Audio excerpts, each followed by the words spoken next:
As Ronald Reagan said, we enjoy more individual freedom than anywhere else in the world in the history of man. Okay, go. Hey guys, welcome to Whiskey, Lead, and Steel. Feelings hurt while you wait. The official podcast of Aggressive Defensive Solutions. It's 2024. Snow blindness in cats is a real problem. I'm Lee Curling. And with me on my right, Jeremy Phillips. And on my further right is Very far to the right. Rick Sutton. Says something when you're to the left. Yeah. Over there to the right of Ronald Reagan is Rick Sutton. So today, we're going to do part 3. No. Oh, yeah, part 3. It is part 3 Yeah. of Sorry. Stupid Questions from Quora. So without further ado,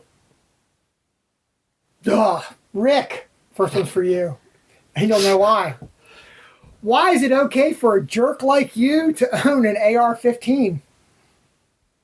Well, the short answer is America.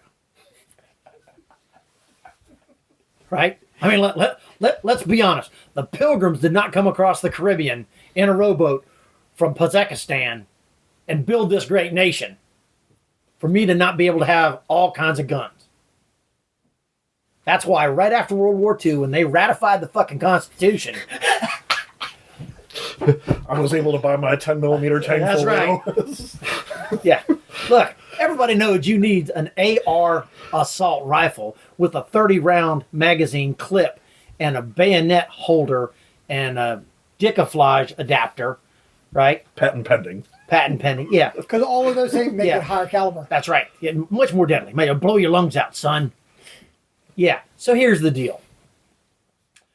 We live in the greatest nation on the planet. There are people who don't think that. And them fuckers are wrong. And part of the reason that we live on the greatest nation on the planet is because, as Ronald Reagan said, we enjoy more individual freedom than anywhere else in the world in the history of man. And that's because we recognize that your safety, your security, and your sovereignty are your business. Not the government's to grant you, but the government's to get out of the way of. Owning an AR-15, much like owning an AK-47 or a lever action, a Winchester 94, or a Canic. Even a Canic, right? Or a 1873 single action army. Any of those. As Jeff Cooper said, man is armed first with his mind. Any weapon is merely an extension of his will to fight. If you're not willing to fight for your freedom, you will not long enjoy your freedom. That's why a jerk like me is allowed to own however many AR-15s I have. They all got lost in a boating accident in Lake Drummond last week. Pirates of the Caribbean. There you go. Yep. All right. So most upvoted answer. I don't even think it's as good as yours. But it's good. Of course it ain't. Well, if you're going to call me a jerk, I might as well act the part. That's what you expect, right? So, the reason why it is okay for a jerk like me to own an AR-15 is because, fuck you. That's why. Fuck, you got 800 yards. What do people see With in your an lot lizard. What do people see in an unremarkable gun like the AR-15? They like them because they piss off people like you. Hell, when the store opens this in the morning, I'm going to go buy another 30-round magazine just to spite you. Also, the comments will be disabled because I don't care to see you scream like a liberal that was told no. Alrighty then. Update. The day after the answer, Magpul has 40-round magazines, and since I will be getting free shipping for orders over $45, I bought 2. Hell yeah. America. America. That's right. Fuck yeah. All right, Jeremy. Oh, shit. All right. You need your readers? Should the Second Amendment be changed to this? First of all, no, but that's beside the point. The right of the people to serve in the armed services or the National Guard or to serve as law enforcement officers if duly qualified shall not be infringed. What the fuck? So the Answer. That is some Canadian AI right there. Hey, forget that. That's a stupid question. Yeah. It is such a stupid question. I don't even know how to even begin to answer. That's a I word think- salad. It doesn't make So any I think sense. That sounds like some shit Joe Biden said when they asked him a question about Kazakhstan. So this apparently comes out of an article from Salon, and I believe I looked into this one, and the article was changing the Second Amendment to essentially go, you can have guns if you're in the armed services or you're a cop. That's what they want to change to. But fuck those people. Yeah. So all right. Either way, the answer is no. Or if they do want to change it, what they should change it to, the right of the citizen to be perpetually armed in the same manner as the government to withstand assault by the government shall not be infringed. Or we go the extremist way. Okay. Everybody's a member of the military. Welcome to Israel. I'm all for that. I'm all for that. Yep. You turn 18, you join the military. So interesting. off question topic. See that the gun sales in Israel have skyrocketed. Yeah. And encouraged by the government. Encouraged by the government. And here's my dichotomy on that one. Here's where I'm upside and downside on that one. They require that you go get training and provide proof of proficiency before you be allowed to own a gun. As a guy who owns a firearms training company, I like the sound of that. As an American, I don't like the idea of, well, some bureaucrat has decided what you have to do to be able to protect yourself. Yeah. But yeah, good for Israel. So unfortunately, they got to fucking IMIs.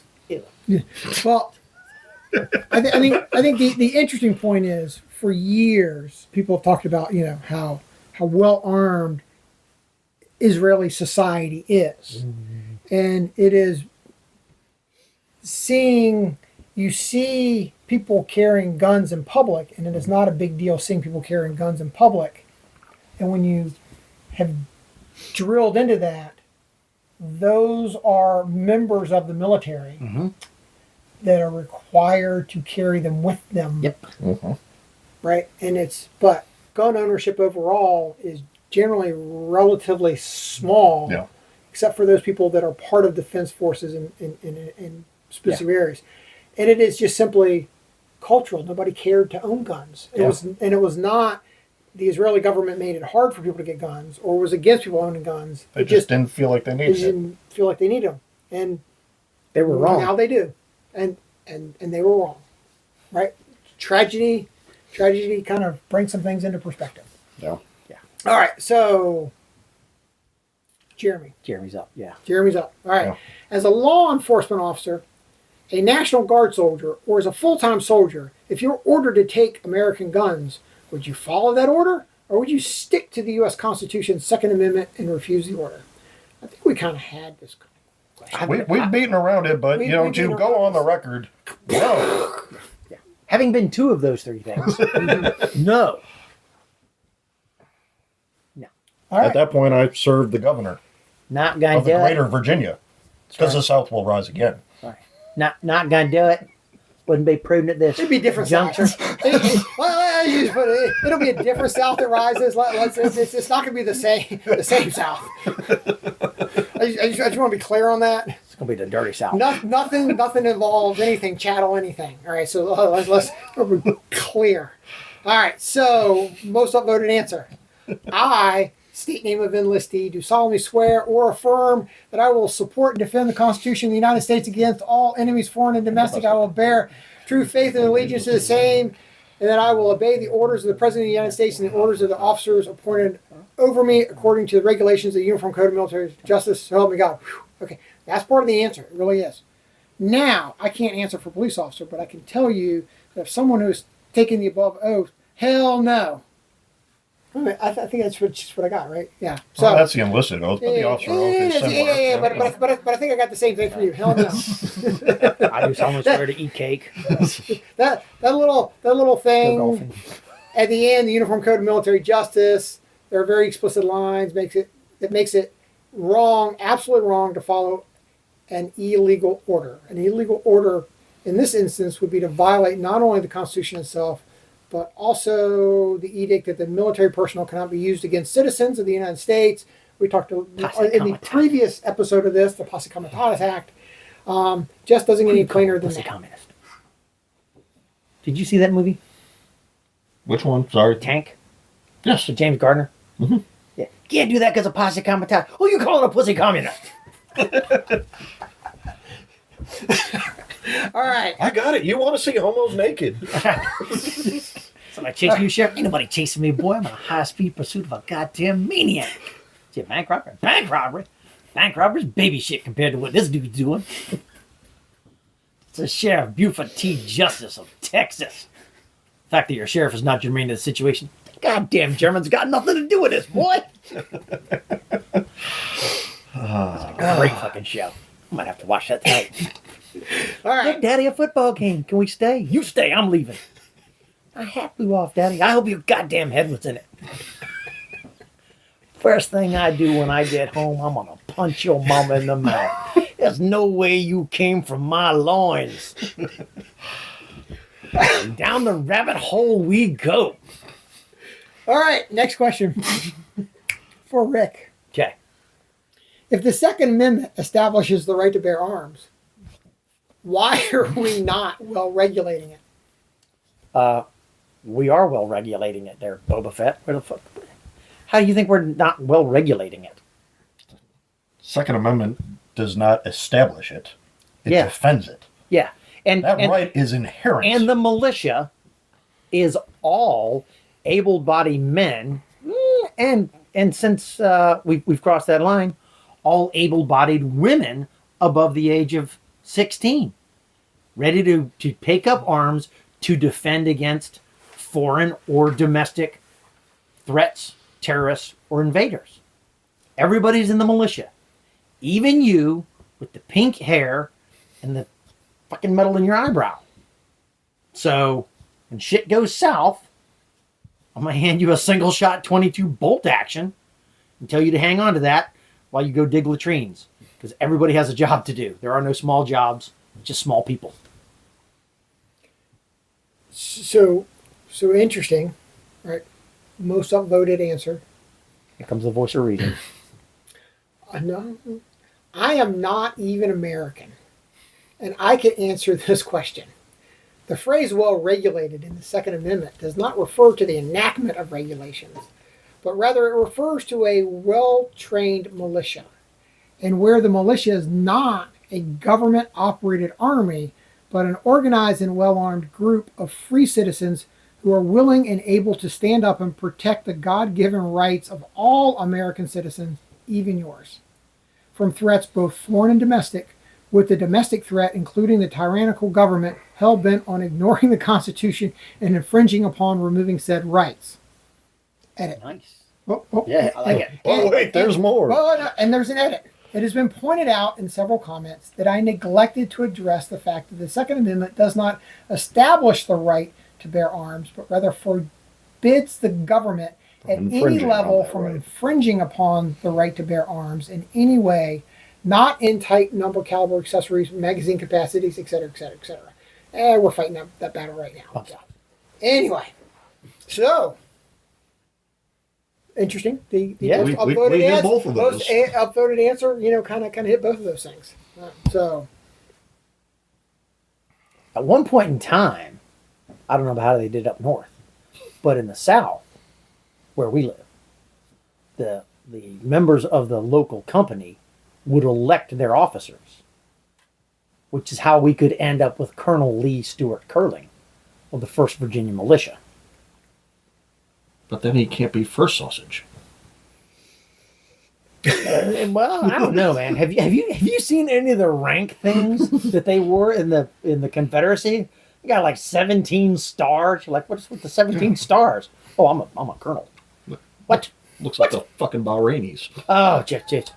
Well, yeah, well, or like the dudes. Anywhere you go south of the Rio Grande, you can tell how important somebody is by how big their hat is. A great big giant hat with lots of brass on it. Like that guy's in charge. It's craziness. Need to bring back Civil War facial hair. He could Lee could be first colonel. First colonel. He'd be a first colonel. He'd be a eagle holding a diamond. We had some weird ranks back in the day. So people just made up their own ranks. Some big old fucking mutton chops on him. Oh yeah. That'd be awesome. Like General Burnside. I'm more of a Jeb Stuart man myself. So Jeremy, next question for you. If the U.S. mainland were theoretically invaded by multiple powers, if it's theoretically invaded, it doesn't really matter. Would the U.S. Mexico? Would the U.S. military? 4 o'clock in the morning. Would the grocery store? Sorry, I'm sorry. I was interrupted.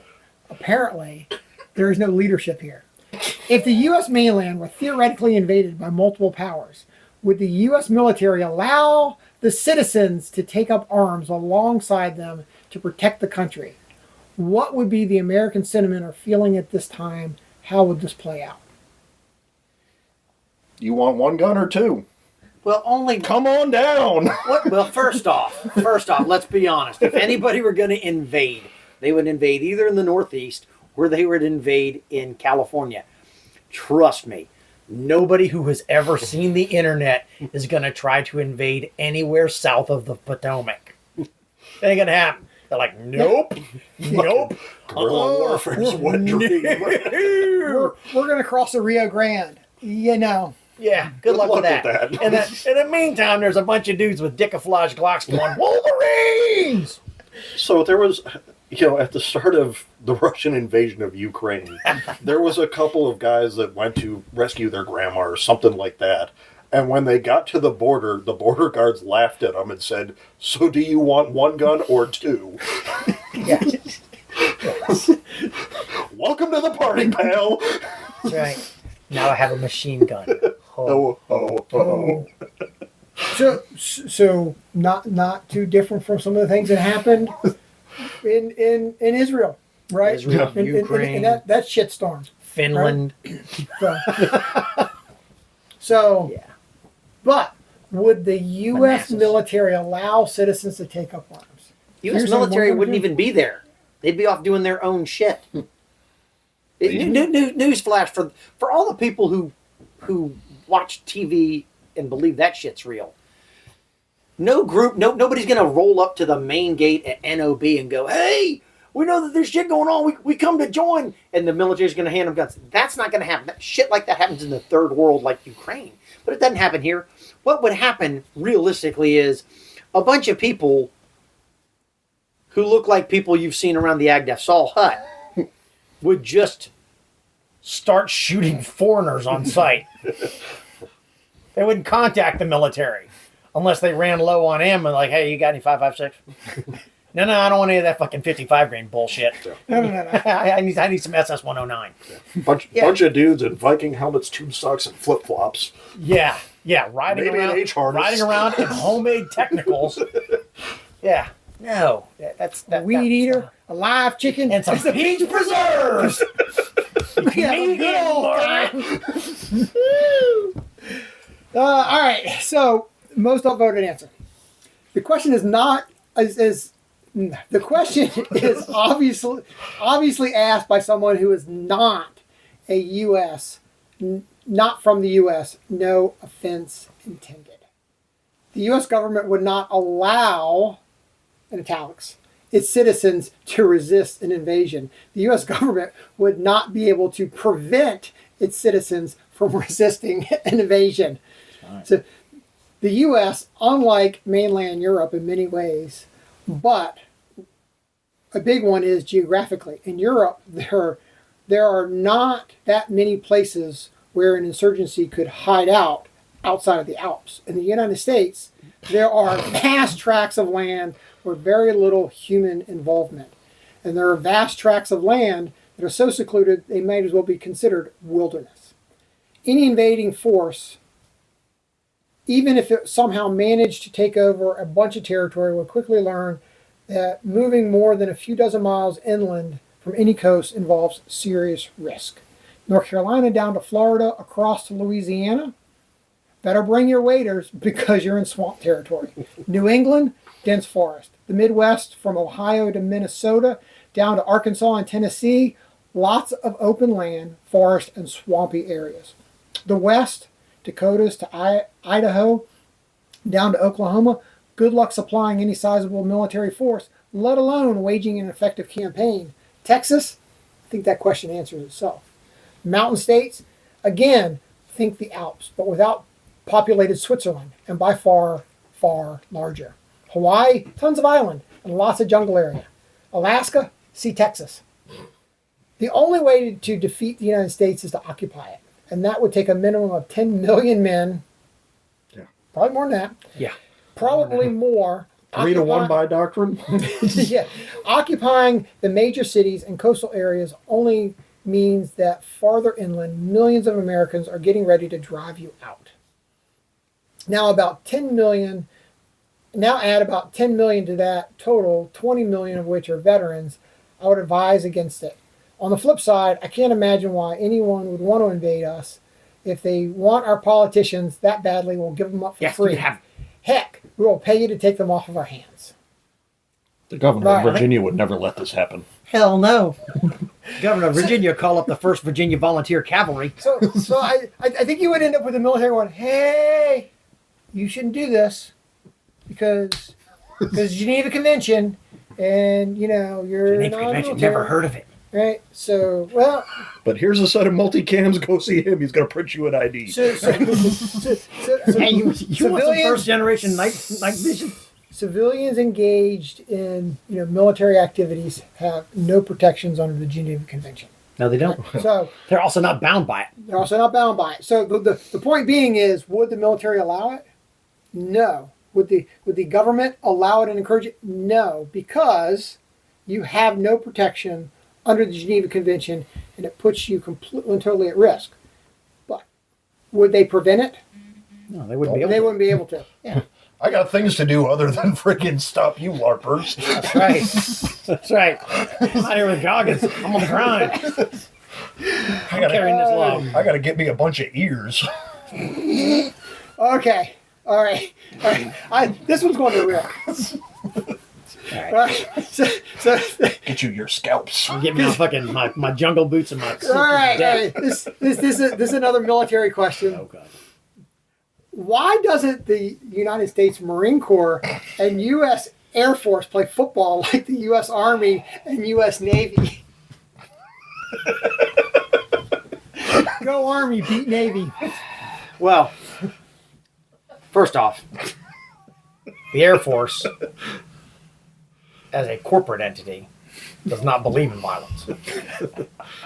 And linear battle, like what you see on the gridiron, is far too violent and far too risky to incur, damaging the highly trained and skilled professional drone pilots that they have working out of fucking air-conditioned facilities in Las Vegas.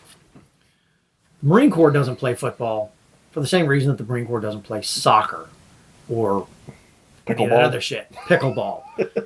They are busy being prepared to go wherever the Navy sends them to do the Lord's work. Every now and again, the Navy has a good football team. And then 3 years later, their whole football team gets commissioned in the Marine Corps. So that's about how that goes. Which begs the question, since the Marine Corps is part of the Navy. Yes, the men's department. Why is it not the Space Corps instead of the Space Force? Well, here's why. Here's probably why. The Marine Corps, by law, is not allowed to be any bigger than an Army Corps. The Space Force, or whatever, the Air Force doesn't have corps. They have like wings and Pegasuses and Tinkerbells or some other crazy shit to like anytime there's like more than 3 of them together, they have to have a general officer or some crazy shit. So they probably are just like, yeah, force sounds cool. And that sounds really butch. So we'll go with that. To all my space brethren out there, would love to have you on the podcast. I know I gave you guys shit for a while. Are they really actually? Look, I know it's a real thing. Okay, I understand that. I'm not making fun of you guys. What I am saying is, I've never met anybody who's in Space Force. I'm not saying that they don't exist. I've never met a pygmy. I'm sure pygmies exist. So if anybody is riding a unicorn and wants to come on here and show us their Space Force credentials and tell us about all the great things that you guys are going to do when we invade Mars, I'm all for it. What? Oh, I'm going to find somebody at work. Okay. What I don't understand is Greek? Swahili? No, I don't. Okay. You stumped the first sergeant. So we have base post camp station. Right now we have base post camp station garrison. Like, where'd garrison come from? And I was in a meeting a couple weeks ago and I was like, oh, it's garrison because of Space Force. Apparently now Space Force, they have garrisons. Mm-hmm. Well, A garrison's a type of cover. Well, what? Should Should it be like spaceport or something? So I asked this question when Why they would they have a started up. spaceport? Why would you have a garrison? Everything in the air and in the space is modeled after the sea. As well as should be. Astronaut, aeronautical. So I asked the question when they stood up. I was like, why is it not a spaceport? Why is it not inner space? You know, And why do they not have ensigns, lieutenants, commanders? Why is it not nautical rank structure? Yes, this was the way I used to Like start Admiral Akbar. This was the way I used to start off my weekly meetings. It got everybody worked up, and then we could get to business. Because really, they're the Army. Who is? Space Force. Well, Because Space Force came from the Air Force, and Air Force came from the Army Air Corps. It's still the Army. You fucking terranauts. But the question was, why doesn't the U.S. Marine Corps and the U.S. Air Force play football like the U.S. Army and U.S. Navy? Because the U.S. Army and the U.S. Navy don't play football. Right? Annapolis and West Point. Right? Yeah. Right? The It's the Naval Academy in West Point. The Coast Guard. You're a bit confused on a couple points. First, the Army Navy teams you see on TV aren't service teams, but NCAA collegiate teams. They're not actually NCAA because they're different. Like the Navy is the Navy is in AAA. They get paid. Right? They actually have their own conference there, or they're in AAA because they're getting paid to be there. well, it's weird because I met with the guys at the Naval Academy on that, and that's where I found out they're actually in AAA. They're not part of the NCAA, and the Army is the same way, and it has to do with some legal stuff. Maybe because they're paid to play. But anyway, NCAA collegiate teams for the U.S. Military Academy, West Point, and the U.S. Naval Academy, the players are Academy cadets and midshipmen, and though they are considered to be active duty service members, they are fundamentally college students. They're not actually active duty service members. They're not. They are UCMJ. They're subject to the UCMJ. They are paid a stipend. They are contracted. They're members of the military, but they are cadets, midshipmen, which is not the same as active duty. True. But they are activated for training purposes. Yeah. So, second, the U.S. Air Force Academy also fields a football team, while the rivalry between the USAFA and the other two academies isn't as famous, probably because they're like on the other side of the country. Yeah, they're on California, for Christ's sake. They're smoking weed. as the famous Army Navy, it is nonetheless a very real one, taken seriously by players and fans. Third, the Naval Academy provides officers for the Marine Corps as well as the Navy. About a quarter of each graduating class will be commissioned as Marine second lieutenants. So in a sense, the Marines do play football like the other services. Shit, we only had 2 Marines in my class. Yeah, I Did you go to the academy or you ROTC guy? I was a ROTC guy. Yeah, well, that's So I think, the service rivalry is the service rivalry, and it is interesting. Again, having met with the athletic department there at the Naval Academy years before COVID, and having some discussions with them, we were leading up kind of to the Army Navy game, and I had some discussions with them. Kind of this when they were doing a lot of the big videos, right? I mean, it was pre-COVID. There was some really crazy stuff going on, and it was interesting. Like they have a great working relationship. Like anything in the military, there's this public perception of I don't even know the right word. it's sibling rivalry. It's the we all rivalry. good-naturedly screw with one another. It's the rivalry is there. So, but they have at the the NAAA and West Point, they're unique animals, right? And they said they talk to each other on a regular basis, but they talk about the logistical nightmare of trying to get like some of these videos filmed, because you're bringing in Army 3 stars, right? You're taking and sending naval flag officers, right? To try to get some of these videos filmed of different things, and it's interesting, right?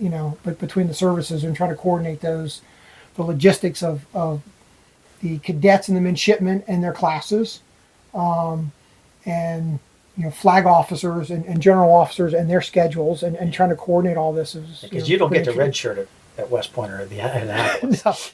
No. Yeah. You red shirt. That's kind of like going. You don't. You don't get to work. All right, so we spent about 15 minutes on that question without answering it. I think I answered it fairly well. All right. So, last question.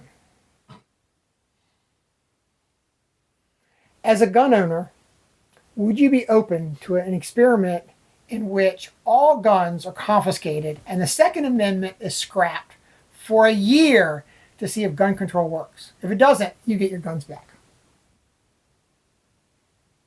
I don't know Jeremy. who the question is. Jeremy. No, especially because you called it an experiment. I'm no fucking lab rat, you fucking imp. Would you be interested in an experiment wherein you dressed in leather and lived in a hutch? What kind of stupid fucking question is that? How about an experiment where I send you out to a deserted island for a year? And if you survive, you can move back into your home. All right. So most upvoted answer, yes, of course. But one condition. Just one little itsy-bitsy requirement.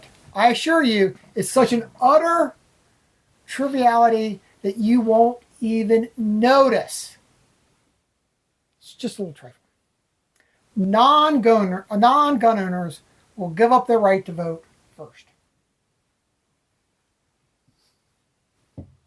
But it's only an experiment, and it's just for a year. And if it doesn't work, you'll get your voting rights back. All right, folks. I'd like to know when the government has ever taken something from somebody and given it back to them. Yeah. So if you can look, when you feel like you can trust the government to be down with your best interests, Come on down. go have a conversation with an Indian. So I think we're gonna wrap up on this question. But I'm gonna ask a question, because you ended up there after Katrina. Oh yeah. Right? The New Orleans, the mayor of New Orleans unlawfully ordered the police to seize guns from people. Yep. So we talked about earlier, would police take guns? Well, they did in New Orleans. Some of them do. Right? And shot and murdered people who refused to give up their guns. Yep. Right? Now, they seized those guns. It was fairly quickly, once order was retained, once order was restored, that was unlawful. How many years did it take for them to get those guns back? I don't know that they did. And nobody involved in that, to my knowledge, was prosecuted for what, according to the Code of the Commonwealth of Virginia, is armed robbery, Yes. conspiracy to commit armed robbery, use of a firearm in commission of a felony, and tying all of that together, since you did it under the call of your authority, is a separate federal civil rights violation. And nothing ever happened to those people. It was several years Yeah. after the courts had said this seizure was Unlawful. unlawful. Violation of due process. They stored those guns in a basement, They're all fucked up. and most of them were unserviceable Yep. when they were returned. So the point is, no, I would not submit to your experiment, because your experiment is flawed from the outset. Yeah. I don't trust the government to store my fucking medical records. You think I'd trust them as Every time somebody Or my, talks, or, every time or my somebody talks- security clearance. Yeah, no shit. Every time somebody talks about, well, for whatever reason we take the guns, yada yada yada. Fucking no. No. Nothing good has ever come from that. And I don't understand how people even entertain. Well, we'll ban all the guns and then nobody will have guns. Logistically, let's say you could do it.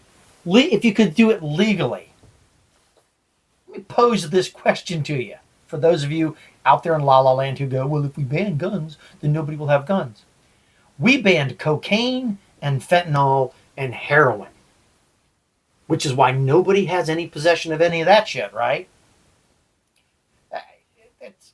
It's some of the dumbest, most naive bullshit I've ever heard for somebody to say, well, you don't need these because the government will keep you safe or whatever. No, your safety is your business. No. And your responsibility. That's part of being free, is you're responsible for your own autonomy. Now, if you can't handle that, then by all means, take the next flight back to Stalingrad, comrade, and let somebody tell you how to live your life. Since we visited a number of apocalyptic type scenarios in these, we'll just put it out there that whatever we don't have day one, we will have day two. Yes. Ooh, yeah. Mhm. Yeah. Yeah. I'm not stockpiling food. I don't need it. Mhm. Somebody else is stockpiling food. I'll just go get it. There was a Dilbert comic about that. Yeah. Talking about hurricane preparation. It's like, I noticed you're short on defensive armament. Yeah, that's right. So I want you to stock up on Twinkies and Ho-Hos for me, would you? Right. Right. I'm in the event that there's a societal breakdown, I've decided to invest heavily into precious metals. No, gold and silver. No. Brass and lead. Copper, lead, and steel. All right. Mac and his bayonets. Thank you, guys. It brings a logical conclusion to Episode 3 of Stupid Questions from Quora. We'll talk to you next week. Hope you found it entertaining. Bye. We live in the greatest nation on the planet. There are people who don't think that. And them fuckers are wrong.